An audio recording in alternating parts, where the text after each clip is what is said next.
Look, a lot has happened since the last time we checked in with our political panel. Let's go back over to Troy Hayden, Andre Cherney, the former head of the Arizona Democratic Party, and former Congressman, Republican Matt Salmon. Guys, any surprises? Yeah, we're pouring all over the numbers. So Mark just asked any surprise. I don't know if you heard him. So start with you, Andre. Big surprise at this point? Look, the night is going better for Kamala Harris than I thought it would at this point. I thought that these early set of votes that were going to come in might tilt more towards the Republicans. I think coming out of this election, the story is going to be the rise of the independents and the revolt of the independents, because even though Republicans had an advantage in terms of the number of votes being cast, especially the early ballots, that we're seeing right now, you're seeing independent voters come out and strongly support Democrats. Today's ballots looked like you had independents voting more than Democrats or Republicans for the first time in anybody's memory, maybe for the first time in Arizona history. And so I think that's going to be the story of this election. So I would imagine, Matt, that we had a lot more votes counted in the big urban areas as opposed to the rural areas, which you think would go to Donald Trump. So too early to call, obviously. Well, yeah, but when you look at Maricopa County, if a Republican doesn't win Maricopa County, they're likely not going to win the state, because most Republicans have to win fairly substantially in Maricopa County because they're going to get their butts kicked in Pima. I mean, that's the way it's always been. And I'm pretty surprised to see the numbers the way they are, because remember, earlier on in the night, we were being given numbers that Republicans showed up disproportionately for early voting. But yet, after the early voting numbers have dropped, the Democrats are winning, with president and with the U.S. Senate. And two of the races that are being watched very closely with Schweikert and Ciscomani. Right. So let's talk about that Senate race, because Kari Lake, again, is not performing as well as Donald Trump is. I think it speaks to exactly this dynamic where, yes, Republicans are showing up, but many of them are casting votes for Democrats. A lot of these Republicans have signed on to be Republicans, but not signed on for the Trump party. And so they're not supporting Donald Trump. They're not supporting Kari Lake. And again, even if the Republicans are coming out more than Democrats and they have a strong registration advantage in the state right now, it's those independents that are going to be the name of the game.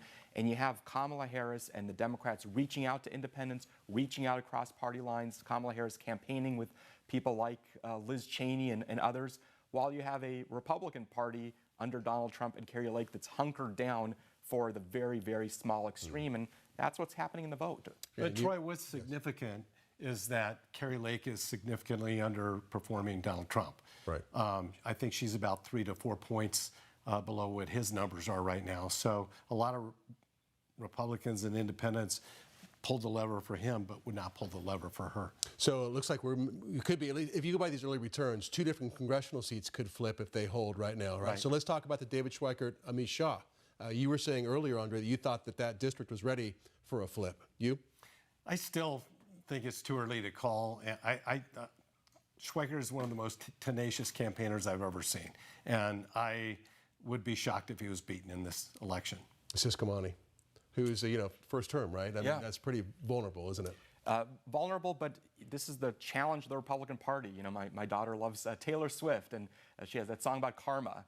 And these Republicans who have tried to have it both ways and tried to play footsie with the Trumpists, like Ciscomani, like David Schweikert, are now seeing voters say, you haven't stood with us, we're not going to stand with you.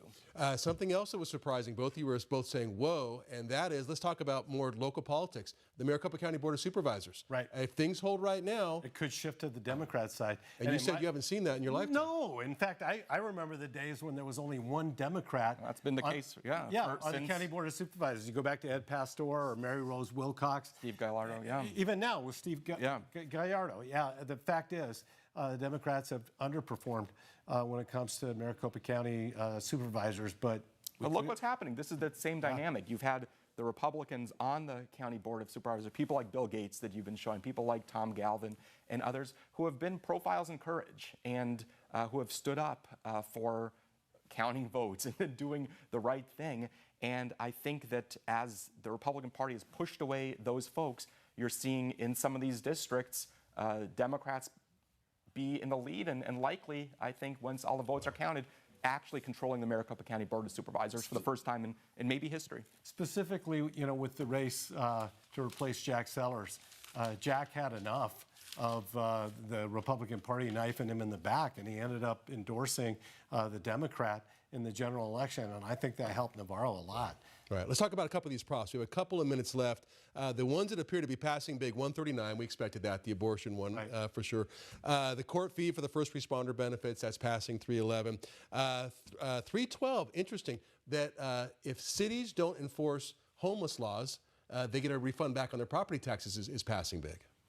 Look, I think it's one of these things that is not an actual solution, but is in some ways a cry for help. People are feeling that their own neighborhoods are not keeping up with what they would like when it comes to getting homeless people the kind of services they need. They're walking down the street and holding their kids close to them as they're seeing people panhandling, and they want more action. And this is not a solution, but it's at least a way for people to say, do something. It got untenable, and the business leaders in the zone area had enough when they had, you know, people urinating on their walls and defecating in front of their stores. I mean, I hate to say that kind of stuff, but that's what was happening. And people got to the point where they said enough's enough, so they sued, and they won the lawsuit. And then the city council, basically with their arm twisted, ended up doing what they had to do. Right. 314 is passing. The local police enforcing border laws. Your thoughts on that? Again, I've said before, I think it was a messaging bill. Without the funding that comes with it, I don't see a lot of changes. And I do understand people are fed up in Arizona with what's been happening at the border.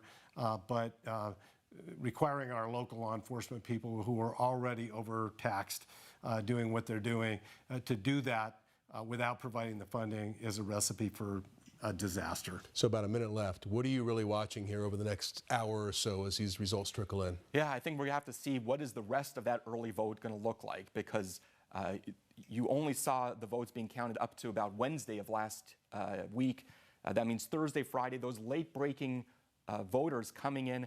My sense is those people are going to be voting even more for Harris. I think Trump had a terrible last week with the garbage comment around Puerto Rico and everything else. And I think people at the end of this campaign who are making up their mind are breaking towards Harris. I think it's just going to help Harris in Arizona. Do you agree with that, Matt, or do you see that? I think, you know, where we were supposed to do, we Republicans were supposed to do really well was in the early voting. And when you see the numbers, I don't think it bodes well for the Republicans going forward. Matt Salmon, Andre Czerny, thank you so much for joining us. Appreciate it.